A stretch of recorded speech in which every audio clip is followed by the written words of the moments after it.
সিপিএমের জনপ্রতিনিধি। সিপিএম থেকে আমাকে প্রার্থী করেছে, আগেও ছিলাম, এবারও দিয়েছে। আমি খুব নিষ্ঠাভাবে আমি কাজ করেছি এই 5 বছর। বাকি 3 বছর ওদের সঙ্গেও কাজ করেছি, ওরাও আমার সঙ্গে কাজ করেছে, কোনো ইয়ে পাইনি।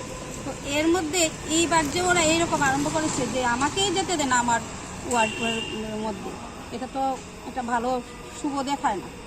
তো আমারও আজকে ভীষণ খারাপ লেগেছে। প্রচার শেষ, আমাদের প্রচার শেষ, আমরা একটা বাড়িতে বসলাম।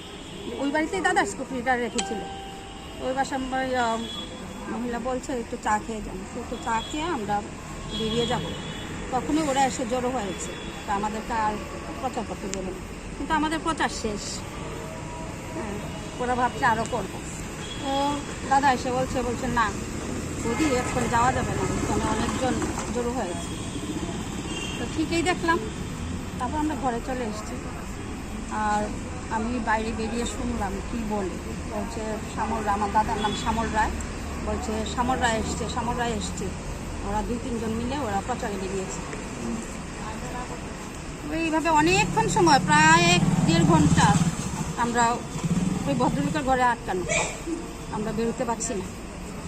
তারপরে আমি ফোন করলাম থানাতে, আমাদের এখান থেকেও অন্যরা ফোন করছে, আমরা ওদেরকে জানিয়েছি। তো বলছে আসি। তো ওরা গেল, গিয়ে স্কুটি তো পায়নি, দাদাকে নিয়ে বেরিয়েছে বলে দেখি এদিকে স্কুটি কয়েকটা দাঁড়ানো ছিল, বলছে ওইটা আপনি না, দাদা নেই। তারপর ওরা করে আবার ওই যে আমরা যে বাসায় বসছিলাম ওই বাসায় এসেছে। তারপর দাদাকে আর আমাকে নিয়ে বাড়িতে পৌঁছে দিয়েছে।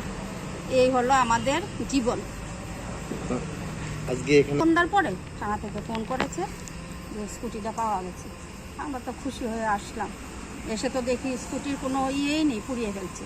শুনলাম নাকি ওই যে এখানে ইন্ডাস্ট্রি আছে ওইটার ভিতরে পড়েছে। এইরকম যদি চলতে থাকে হয় তাহলে আমরা কিভাবে চলবো ত্রিপুরা রাজ্যের মানুষ? শুধু আমি বলে না, আমার ভাই বলে। তার প্রথম থেকে স্কুটির নাম্বারটা TR01AQ6801। আমার নাম রুবিপাল দেব চৌধুরী, আমি 46 নং ওয়ার্ডের জনপ্রতিনিধি হিসাবে দাঁড়িয়েছি।